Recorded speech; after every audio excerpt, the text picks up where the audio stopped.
Доброго времени суток. В общем, меня тут подписчики просили сравнить модель «Москвич» 2141 и автобус «Икарус» 250-59. Ну что ж, давайте начнем. Итак, длина «Икаруса» составляет у нас 12 метров, а у «Москвича» всего 4 метра.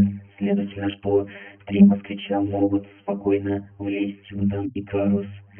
Ширина у обоих транспортных у «Икаруса» ширина 2,5 метра, а вот у «Москвича» 170 сантиметров. Вот такие дела. Высота у «Икаруса» составляет 320 сантиметров, у «Москвича» 140 сантиметров. Масса у «Икаруса» составляет 11 тонн, а у «Москвича» всего лишь тонна. Ну что ж, вот такое вот сравнение. Если вам понравилось видео, лайкайте, подписывайтесь. До следующего дня.